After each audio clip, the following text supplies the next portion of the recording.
Baik, Bismillahirrahmanirrahim. Kita akan membahas mengenai tahun yang pertama Hijriyah ya, yang mana ketika Rasulullah SAW memutuskan untuk eh, hijrah dari kota Mekah ke Madinah. Nah, di sini kita dapat melihat bagaimana hijrahnya Rasulullah SAW di tahun yang pertama, karena memang ketika Rasulullah SAW berada di kota Mekah, nah di sana terdapat banyak musuh ya, orang-orang yang memusuhi Rasulullah SAW yang tidak suka dengan dakwahnya Rasulullah SAW. Salah satu mengapa Rasulullah SAW memutuskan untuk hijrah, yaitu karena banyaknya ancaman-ancaman dan orang-orang yang memusuhi beliau di kota Mekah. Karena tidak menyukai ajaran yang dibawa oleh Rasulullah Shallallahu Alaihi Wasallam, dan mereka juga sebelum datangnya Islam mereka telah mempercayai yang mana ini merupakan kepercayaan dari nenek moyang mereka, yaitu menyembah berhala, dan tidak mudah bagi Rasulullah Shallallahu Alaihi Wasallam untuk mengubah mereka bisa langsung ikut dengan Rasulullah SAW, yaitu ke agama Allah. Nah, dikhususkan di kelas 8 ini kita akan membahas hijrahnya Rasulullah SAW dari kota Mekah ke Madinah, dan kegiatan hijrah ini dari tahun yang pertama nanti sampai tahun yang berikutnya dan sampainya wafat Rasulullah SAW. Ini posisinya Rasulullah SAW berada di kota Madinah ya. Jadi ini di kota Madinah. Baik, tahun yang pertama Hijriah.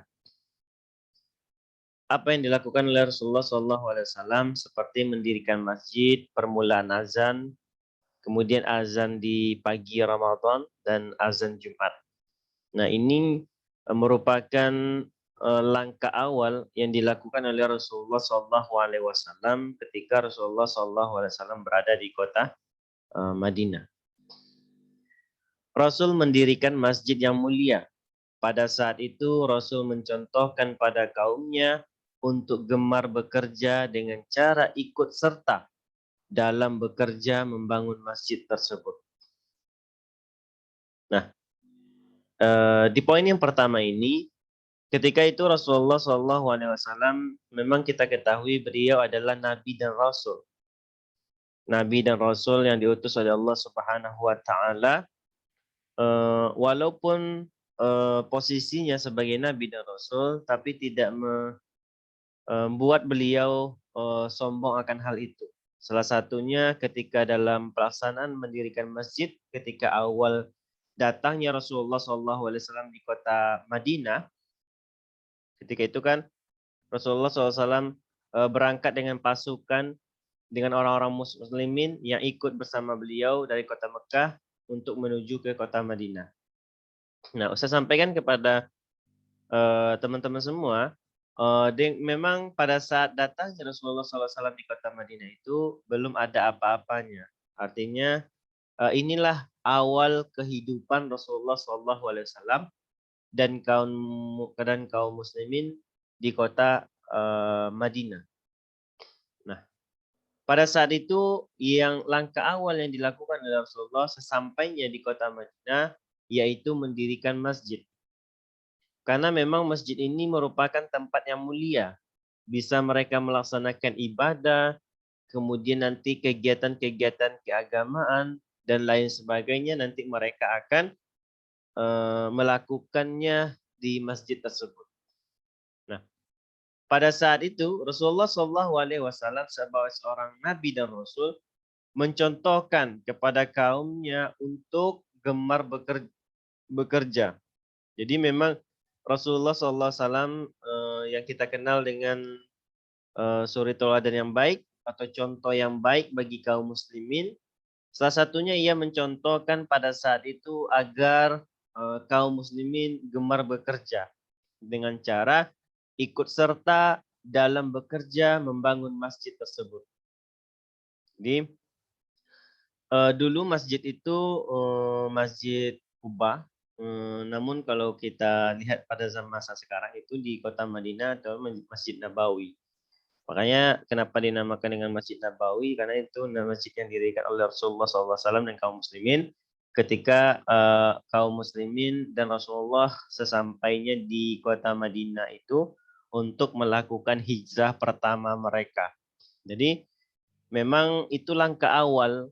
Memang masjid ini nanti akan menjadi pusat kegiatan dari kaum muslimin.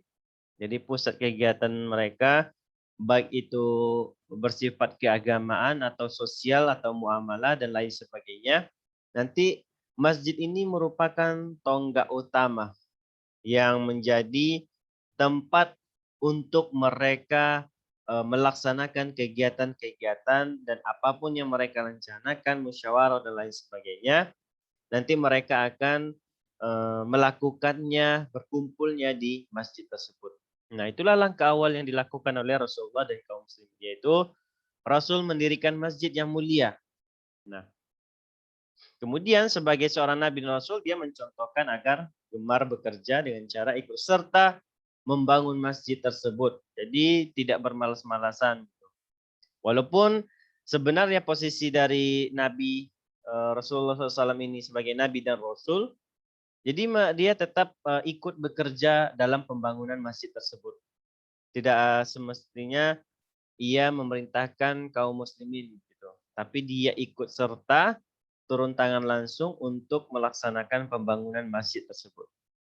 Nah, setelah masjid tersebut didirikan, kemudian dibangun, akhirnya dengan sesederhana mungkin, dengan sebisa mungkin ia mendirikan masjid tersebut.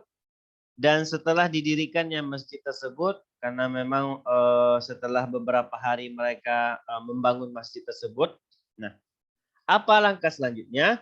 Diadakannya peraturan azan untuk mengingatkan orang yang lupa dan lalai. Dengan adanya azan tersebut agar bisa berkumpul secara keseluruhan dan merata. Nah, di sini saya sampaikan kepada teman-teman bahwa masjid merupakan pusat peradaban Islam. Masjid merupakan pusat dari tempat kaum muslimin nanti melaksanakan kegiatan-kegiatan keagamaan dan muamalah. Nah, ini diadakannya peraturan azan karena memang pada saat itu azan bukan saja untuk memanggil orang azan, bukan. Nah, ada masanya ketika Rasulullah SAW nanti mengumpulkan mereka dengan cara azan. Jadi ketika azan dikumandangkan dengan suara yang lantang, nanti kita kenal dengan orang yang pertama kali azan, Bilal. Nah, ketika kaum muslimin mendengarkan azan tersebut, mereka mulai meninggalkan pekerjaan mereka dan berangkat menuju masjid. Walaupun nanti posisinya, walaupun azan tersebut dilantunkan pada saat tidak masuknya waktu sholat, mereka mengira itu merupakan panggilan dari Rasulullah SAW. Nah, ketika itu inilah diadakannya peraturan azan untuk mengingatkan orang yang lupa dan lalai. Lupa dan lalai ini dalam artian ketika nanti masuk waktu sholat, ini bertujuan untuk mengingatkan mereka bahwa pada saat itu jadwal atau waktu untuk masuk sholat itu telah masuk. Nah, karena kita ketahui pada masa Rasul itu belum ada jam. Karena memang ketika datangnya waktu sholat itu cara melihatnya kalau secara ilmu astronominya atau ilmu falaknya itu kan dengan cara mereka meletakkan kayu di tengah-tengah, kemudian nanti bagaimana perkiraannya itu bayangan dari matahari yang menyinari tersebut. Nah, nanti bayangannya sebagaimana, nah itu perkiraan mereka masuk waktu sholat. Karena pada saat itu belum ada jam yang seperti ini ya, yang modern. Apalagi sekarang karena saking modernnya kita bisa mengetahui masuknya azan melalui HP, kemudian dan lain sebagainya. Kemudian diadakannya peraturan azan ini Dengan adanya azan tersebut agar bisa berkumpul secara keseluruhan dan merata. Ketika adanya sesuatu yang ingin disampaikan oleh Rasulullah SAW, Rasul memerintahkan Bilal untuk azan. Tujuannya adalah untuk mereka bisa berkumpul secara keseluruhan. Karena ini merupakan panggilan dari Rasulullah SAW. Nah, selanjutnya ketika didirikannya masjid, kemudian aktivitas azan telah dilakukan, ketika waktu masuk sholat Bilal azan, kemudian adanya panggilan dari Rasulullah SAW Bilal azan. Nah, pada azan subuh, Bilal, yang mana Bilal bin Rabah, ini adalah muazzinnya Rasulullah SAW, orang yang pertama mengumandangkan azan ketika Rasulullah SAW hijrah dari kota Mekah ke Madinah.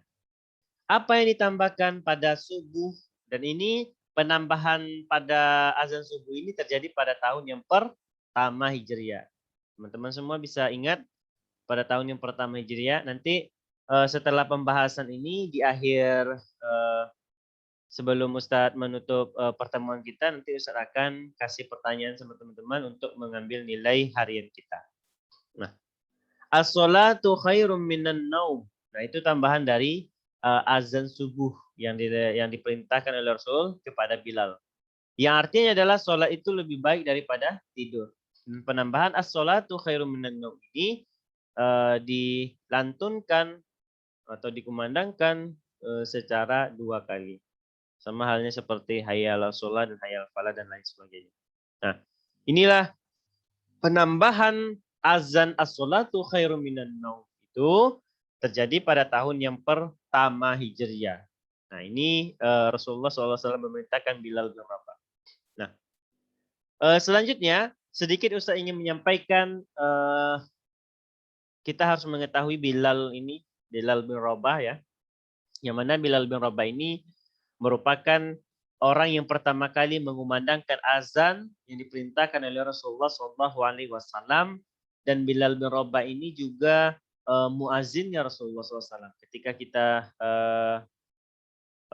Ketika ada orang menyebutkan Bilal bin Rabah, itu sudah terlintas di pikiran kita dia adalah muazzinnya Rasulullah SAW.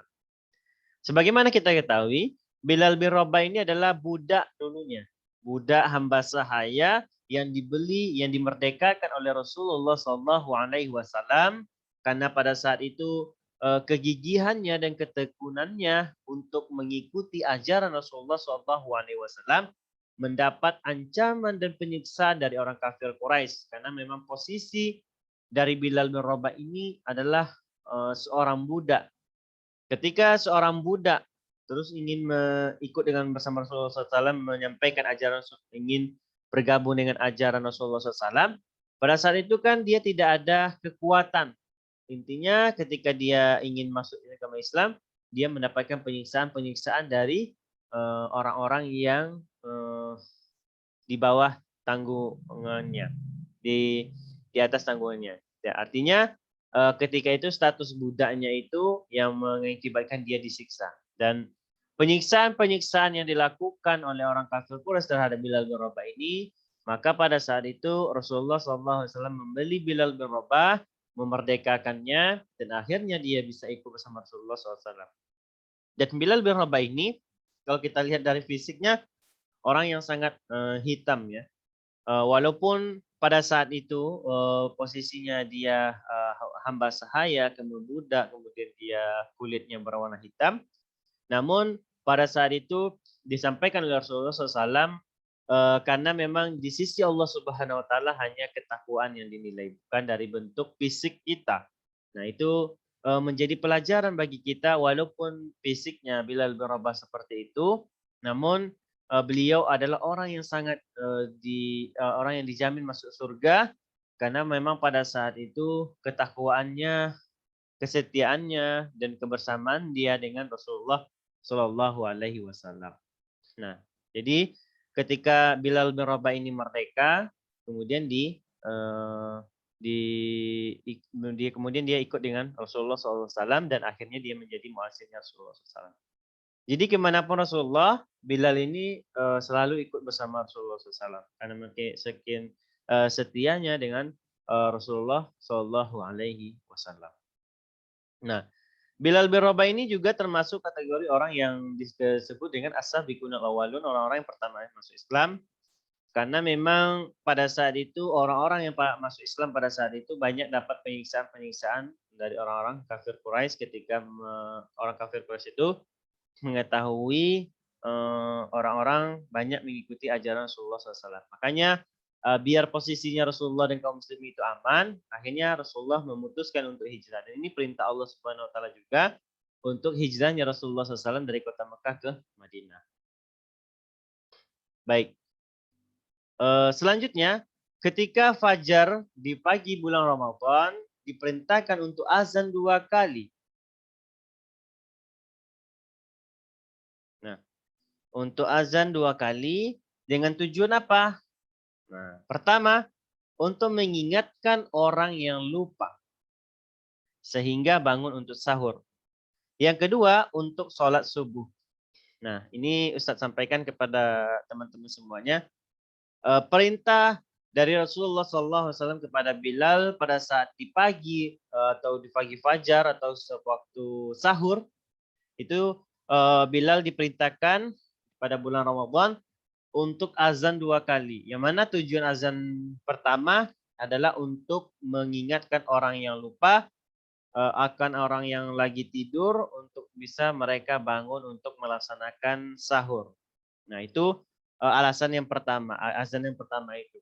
Yang kedua adalah untuk memang waktu masuk sholat subuh. Jadi menentukan tanda masuknya waktu sholat yaitu dengan azan subuh.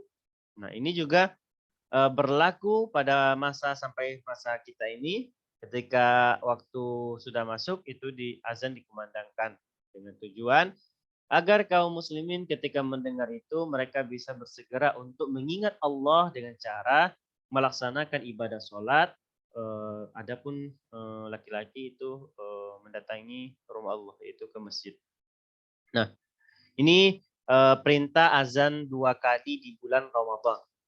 Kemudian perintah azan 2 kali pada hari Jumat ini terjadi pada masa Khalifah Utsman bin Affan.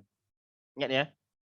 Jadi selain dari azan 2 kali di pagi Ramadan, azan juga diperintahkan pada masa Khalifah Utsman ini nanti 2 kali yaitu pada hari Jumat. Karena apa? Karena diperintahkan azan 2 kali itu karena untuk mengingatkan atau alasannya adalah karena orang sudah bertambah banyak pada saat itu. Jadi memang masa Abu Bakar itu belum diperintahkan untuk azan 2 kali, tapi di masa Utsman baru mereka diperintahkan untuk azan 2 kali. Dan alasan azan ketika sholat Jumat ini 2 kali adalah karena orang-orang sudah bertambah banyak. Karena memang Ustaz sampaikan kepada teman-teman semua, ketika Rasulullah SAW hijrah dari kota Mekah ke Madinah itu, nah disinilah Rasulullah membangun pusat peradaban Islam dan akhirnya banyaknya kaum muslimin dan daerah-daerah yang ditaklukkan oleh Rasulullah akhirnya mereka bergabung dengan Rasulullah dan ikut bersama dengan Rasulullah ajaran Rasulullah SAW. Nah, ketika di Madinah inilah kekuatan kaum muslimin mulai sudah bertambah. Artinya orang-orang pasukan kemudian yang lain sebagainya itu mereka sudah menyatakan dirinya masuk Islam. Nah, alasan itu nanti akan berdampak kepada masa pemerintahan Utsman yang mana pada saat itu hari Jumat azannya 2 kali. Karena saking bertambah banyaknya manusia untuk mengingatkan orang-orang yang lupa pada saat itu ada melaksanakan ibadah sholat fardu Jumat. Selanjutnya, permusuhan mereka kepada orang Islam, pemberitaan mereka tentang datangnya seorang nabi kaum munafik Madinah dan perjanjian orang-orang Yahudi. Nah, di sini Ustaz sampaikan kepada teman-teman semuanya, walaupun ketika itu Rasulullah SAW hijrah dari kota Mekah ke Madinah, tidak semata-mata Rasulullah aman ya, aman begitu saja ketika dia sampai di kota Madinah. Rupanya posisi Rasulullah ketika setelah hijrah dari kota Mekah ke Madinah itu ada juga sebagian memang permusuhan itu sangat banyak ya. Sampainya Rasulullah di kota Madinah juga ada yang orang yang memusuhinya. Bahkan adanya orang-orang munafik. Ketika itu dia ikut bersama Rasul dari kota Makkah ke Madinah. Rupanya di dalam hatinya masih menyimpan kemunafikan. Dia tidak menyatakan dirinya masuk Islam, tapi dia bergabung dengan Rasulullah SAW. Di depan Rasulullah dia menyatakan Islam, tapi di belakangnya adalah orang-orang munafik. Nah, ketika agama Islam mulai tersiar di Madinah, kaum Yahudi mulai menampakkan permusuhannya dan menghalangi orang-orang untuk masuk Islam.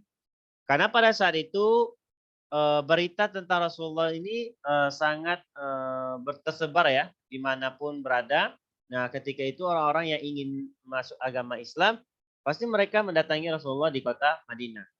Nah, ketika agama ini mulai tersiar, nah kaum Yahudi mulai menampakkan permusuhannya. Jadi mereka mulai menampakkan permusuhannya dan menghalangi orang-orang untuk masuk Islam.